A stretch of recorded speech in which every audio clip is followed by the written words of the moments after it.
आप अपने YouTube channel Hindustan जिस क्लास में बहुत बहुत स्वागत है और मैं हूं संजीत सैनी। दोस्तों, आज जो हम लोग क्लासेस पढ़ने वाले हैं वो जनगणना का पार्ट 2 क्लासेस पढ़ने वाले हैं दोस्तों। और हाँ, वीडियो में भागिएगा नहीं दोस्तों, अंत तक देखिएगा। मैं वही चीज पढ़ाऊंगा दोस्तों कि जो सीधे एग्जाम में टकराएगा दोस्तों, तो ध्यान दीजिएगा दोस्तों। आइए फिर से मैं पार्ट 2 लेकर के आया हूं जनगणना का, तो मैं लिख दे रहा हूं जनगणना ध्यान दीजिएगा दोस्तों। सबसे पहले हम डायग्राम से इसको पढ़ेंगे दोस्तों। डायग्राम से पढ़ने से बहुत ही आसान हो जाएगा दोस्तों। इसके पहले पिछले वीडियो में यदि नहीं देखे हैं दोस्तों तो जाकर के देख लेंगे पिछले वीडियो। इसके ये पहले पार्ट 2 वीडियो है दोस्तों, तो शांति बनाएंगे, जरा ध्यान दीजिए दोस्तों। जनगणना में सबसे पहले हम ये ध्यान देने वाले हैं कि जो जनगणना है दोस्तों वो भारतीय संविधान के अनुच्छेद 246 में वर्णित है। और यह वर्णित है दोस्तों कि जनगणना भारत देश के प्रत्येक 10 वर्ष के अंतराल पर करवाने का जो जिम्मेवारी है वो भारत सरकार का है दोस्तों। किस अनुच्छेद के तहत? 246 अनुच्छेद के तहत। तो हम यहां पे लिख देते हैं दोस्तों, भारतीय संविधान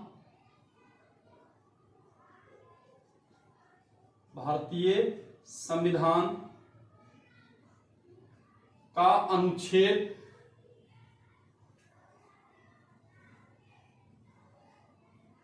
अनुच्छेद 246 के तहत भारत में जनगणना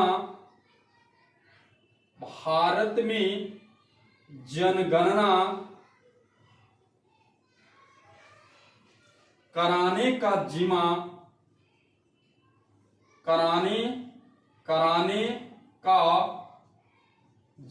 या जिम्मेवारी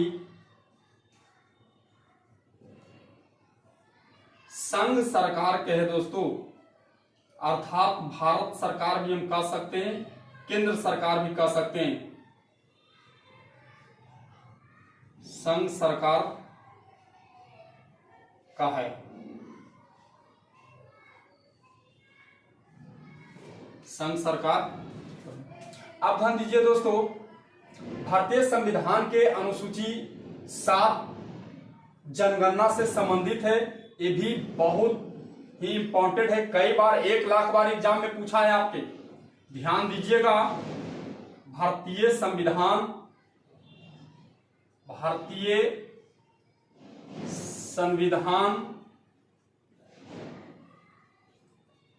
के अनुसूची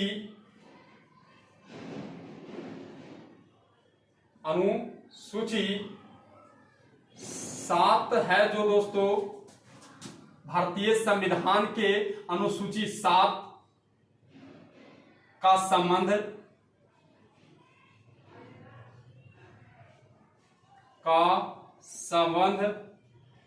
जनगणना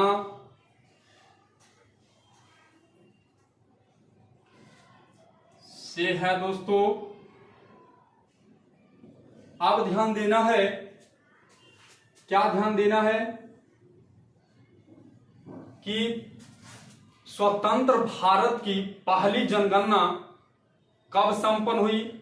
तो स्वतंत्र भारत की पहली जनगणना 1951 में संपन्न हुई। जो क्रम से देखा जाए दोस्तों, क्रमबद्ध देखा जाए तो 7वीं जनगणना संपन्न हुई। तो ये भी बहुत ही इंपॉर्टेंट है, तो हम यहां पे लिख देते हैं स्वतंत्र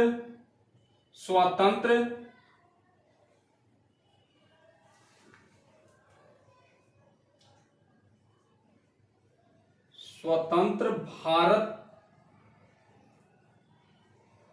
की पहली जनगणना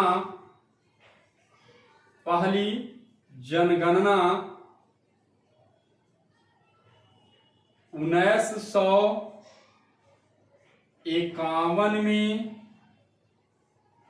संपन्न हुई, जो क्रम से 7वीं जनगणना थी। अब ध्यान देंगे दोस्तों कि भारत में, जो स्वतंत्र भारत में पहली बार जनगणना हुई थी, वो 7वीं जनगणना थी। और इसी समय ध्यान रखिएगा 1951 में ही पशु जनगणना यानी पशु गणना भी शुरू की गई। और 1951 में यानी हम कह सकते हैं दोस्तों कि पशु गणना स्वतंत्र भारत की 1951 में हुई। तो ध्यान रखिएगा, आगे हम लिख देते हैं।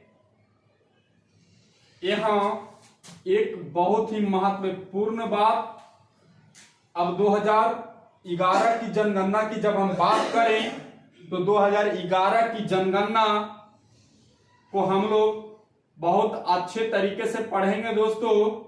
और 2011 की जनगणना के बाद जो जनगणना होना था 2021 में 10 वर्षों के अंतराल में, जो कोरोना वैश्विक महामारी के कारण संपन्न नहीं हो पाया दोस्तों।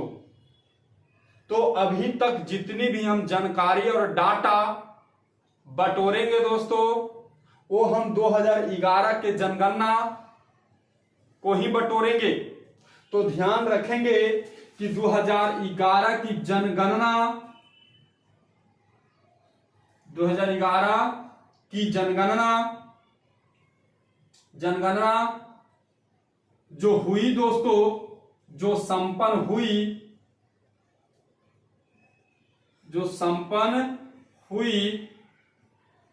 वह क्रम से 15वीं जनगणना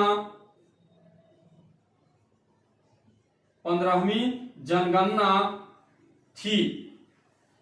तो ये बहुत इंपॉर्टेंट है। कई बार आपके एग्जाम में पूछा है कि 2011 की जो जनगणना थी वो क्रम से केवी जनगणना संपन्न हुई थी। तो केवी जनगणना 15वीं जनगणना। अब दोस्तों हम बात करते हैं कि कई देश ऐसे हैं जहां अपनी प्रथम जनगणना यानी पहली बार जनगणना शुभारंभ किया था। तो हम बात कर लें ब्रिटेन की, तो ब्रिटेन जो देश है दोस्तों, इंग्लैंड, वो पहली बार अपनी जनगणना 1801 में शुरू किया था दोस्तों। अब आगे हम ये भी बात कर लें कि जनगणना जो होता है दोस्तों, वो भारत सरकार के अधीन संपन्न करने का होता है। लेकिन ये जो जनगणना का रिपोर्ट जारी करेगा दोस्तों, ये कौन करेगा? तो हम आपको बता दें, स्पेस कम है, थोड़ा ध्यान रखिएगा। भारत की जनगणना का रिपोर्ट जो जारी करता है दोस्तों, वो भारत के महापंजीयन एवं जनगणना आयुक्त द्वारा जनगणना रिपोर्ट किया जाता है। एक बात और बहुत VVI है दोस्तों, बहुत स्टार GS, ध्यान रखिएगा। जो भारत की जनगणना का जो रिपोर्ट तैयार करता है दोस्तों, वो अब 1949 से एक भारत के गृह मंत्री के अधीन ये जनगणना कर दी गई है दोस्तों। तो अब हमें लग रहा है कि आपको पार्ट 2 वीडियो बहुत अच्छे तरीके से समझ में आया होगा। और यदि पार्ट 1 नहीं देखे हैं दोस्तों तो जरूर देखेंगे। और इसके बाद हम लोग शुरू करेंगे दोस्तों एग्जाम के दृष्टिकोण से, महत्वपूर्ण कॉम्पिटिटिव एग्जाम के दृष्टिकोण से 2011 की जनगणना हम लोग अगले तीसरे वीडियो में पढ़ेंगे दोस्तों।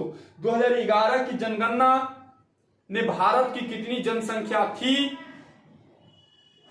कितनी पुरुषों की जनसंख्या थी, कितनी महिलाएं की जनसंख्या थी, जनसंख्या घनत्व क्या होता है, ये सारे बातों के हम चर्चा दोस्तों अगले वीडियो में हम करेंगे।